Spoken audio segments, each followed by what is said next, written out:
Bismillahirrahmanirrahim. I am Vakar Korvi, and today we'll be discussing an important subject, and that is the Indian narrative on Balakot airstrike.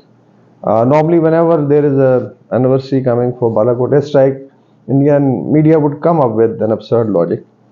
And before we start to discuss how India has projected this narrative through Ajay Basaria's book, who was a diplomat in Pakistan, Indian High Commissioner or Ambassador, and then he was thrown back after India abrogated Article 370 in 2019. And he's the one who basically wrote this book.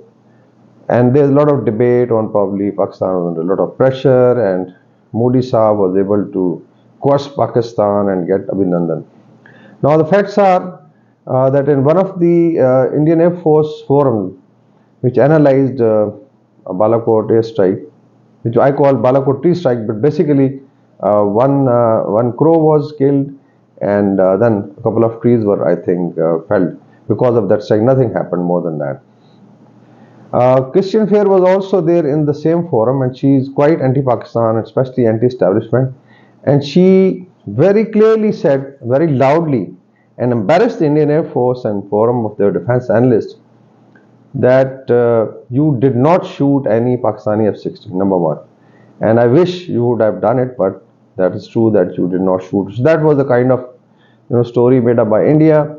Unfortunately, Wing Commander Abhinandan Varthaman has been promoted, given Veer Chakra, and he is the one who was disgraced, captured in Pakistan, and then sent back through Wagah border. So that these are the facts. And most of the, I think, Western analysts have debunked India theory that probably they were also able to shoot on one of the Pakistani F-16s. Now, main thing is to look at the response and also look at the asymmetry which exists between Pakistan and India, especially the military forces, and India and China. And then I'll just give you example of the response, and then the audience, spectators, viewers can decide that what is what. Now, Pakistan-India asymmetry is well known. Indian military has currently, I think, a budget which is touching $80 billion a year. In case of Pakistan, it's definitely less than, I think, $8 or $9 billion. So it's almost 10 times. In terms of numbers, in terms of aircrafts, ships, tanks, everything. So India has a very clear advantage. And same is true in terms of the paramilitary forces deployed along the line of control and line of actual control. And if you compare India with China, especially the Western theater of China, the Tibet and Xinjiang sector which looks after India, there is a kind of asymmetry, but not very bad. So it means that whatever response Pakistan as a smaller force can give to India, we should expect India giving it the same to China, at least, instead of just trying to go right and left. Now, there were two conflicts. You can call them skirmishes, but they were quite serious, which happened in 2019 and 2020. 2020, mid-June, there was a clash between Chinese and Indian military along the line of actual control. And incidentally, let the viewers know that this is the longest undemarcated border in the world. It's about 3,500 kilometers long, not settled yet. So, in that clash, suppose India was slightly asymmetrically a smaller force, China was able to not only capture 2,000 square kilometer of area, and Rahul Gandhi says it is more than that. He says probably 2,500. Dent Indian defenses in Daulat Beg Oldi, denied them patrolling in Gogra, and in Galwan even kill Lieutenant Colonel Babu and some of his officers, and I think more than 45 Jawans. And India didn't even squeak. The military just behaved like I would say very very passively. And what was Modi's response? ना कोई हमारी सीमा में घुस आया है, ना ही घुसा हुआ है, और ना कोई हमारी पोस्ट इनके कब्जे में. And he didn't even mention PLA or China. So that was the kind of scare China created through a small skirmish. So that is the worth of India as far as a slightly stronger adversary whenever confronted. That's what is the behavior. In 62, I think Indo-China war, they were badly thrashed, And whenever China and India is confronted, that has been generally the reaction. Now come to Swift Retort, 2019, early 2019, India creates a false flag, which has been, I think, even confirmed by then Lieutenant Governor of occupied Kashmir, Mr. Satya Paul Malik, and he says that he knew it was coming. He told Modi that don't do it because it's going to create a lot of problems. And then basically it was pre-election stunt, and Modi went for this. I think killed closer to 50. Most of them were lower caste Indian soldiers, and then there was a lot of build up of fury and all that. Probably India thought that they could strike Pakistan with air force, upping the ante right from a terrorist attack to so-called terrorist attack to using of air force, and then probably they'll be able to control Pakistan, and the world will just keep quiet.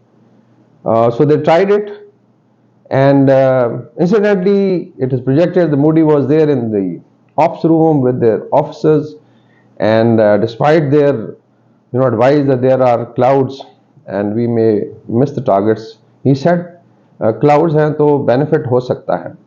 So basically it was Modi's tactical appreciation, and he thought probably radars don't work in the clouds. It's very funny actually. There were a lot of memes made on it. And then everybody knows that they came, they threw a couple of bombs and went back. And and this was done at night. Pakistan struck, early morning, and actually Pakistan shot down two aircrafts. One was flown by Wing Commander Abhinandan, and luckily Pakistan captured him, Pakistani military. Just imagine if he was not captured, India would have straight away denied that there was no shooting down of aircraft. Made lot of stories. That is the fake news. These are WhatsApp universities that work in India. That's how it works. So two aircraft were shot in the Nashara Valley across the line of control.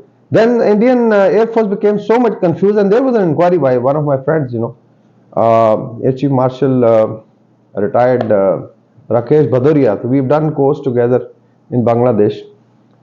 He's a friend. And he was then, I think he conducted an inquiry because Dhanua had covered it up, the previous air chief. And I think some of the officers were punished recently.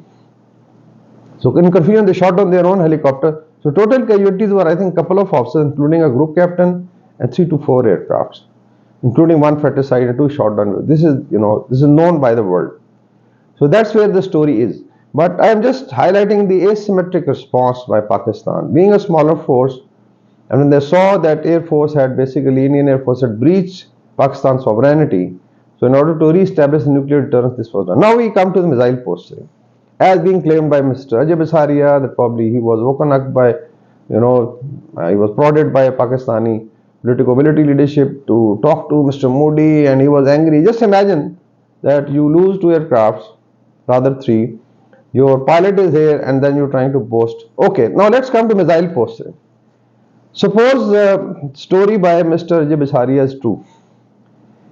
In Indo-Pak context, if you go into missile posting, it means you are just crossing from a small incident, which is even sub-tactical and local, to a full-fledged nuclear war. Because if you fire, let's say, 6 to 7 missiles, do you think Pakistan has the ability to find out which are the high explosive ones or conventional which are carrying nuclear warhead? If you look at Cold War, there was a lot of reaction time between US and Soviet Union. Some people say 40 minutes or half an hour, so at least there could be some measures. But in case of India, Pakistan, it's a matter of seconds. And Pakistan's response, like any military would do, is just automated. In case there is something which is coming, it's a full-fledged, full-spectrum response, maybe tri-service, and it could be blowing India out of the skies then, because then, basically spasm takes over, and then basically it's just, I would say, it's end of everything in South Asia. So India doing missile posturing. So I think the point comes out that if it's a nuclear power and there is an RSS fascist government led by, I would say, Mr. Modi, who claims to be, a master's in complete political science, something like, he's a degree, he has a degree of master's in, entire political science. I think this is the first time I have heard about this degree. and he's being projected basically as a macro man. So mainly, I think it is to do with. So this is absurd. In case India, literally Indian leadership thought about it, I think they need to be taken to psychiatrists. International community has to make a note of, because then you can actually blow up half of the world. So I think mainly it's one, of course, Ram Mandir is being inaugurated, arrival of Ram. And if you look at the social media, even the BJP's official account is projecting that, Babur, the Mughal emperor, was a looter, and he came and he did this and that, and now after 500 years there is one man, who is reversing the history. And they have an absurd, actually, I would say, view and logic of history, and that's where I think. Then, of course, our elections, and RSS, BJP mainly focuses on anti-Muslim and anti-Pakistan narrative, and generally they get away with it. So actually, we pray that Modi comes for the third term, and whatever is left in India is destroyed. So I thought it was necessary to clarify facts and also talk of asymmetry. Look at the response, and that's precise reason that in Quad, which is US, India, Japan, and Australia, which was being erected against China, all the Western powers are very, very clear that Indian political leadership is the weakest link. At times Pakistan slaps them, at times China gives them a bloody nose, and they can't do anything about it. What do you expect them? Even recently, I think they were invited to join the operation for Guardians of Prosperity, but they refused because they knew it. The Houthis can blow a couple of Indian ships, and then there'll be serious problems. So this is what we're in. The military is $80 billion a year declared expenditure, and then if you look at intelligence and ISRO's programs and DRDO's, these are separate. I think they also run into a couple of billions of dollars. With the 850 million Indians being fed 1 kg dal and 5 kg rice per month per person. So that's where they are. Yes, everybody is not Ambani and Adani. This is what India is. And the military basically is a paper tiger. So if you like the video, please do put your comments and also subscribe to our channel. Thank you very much.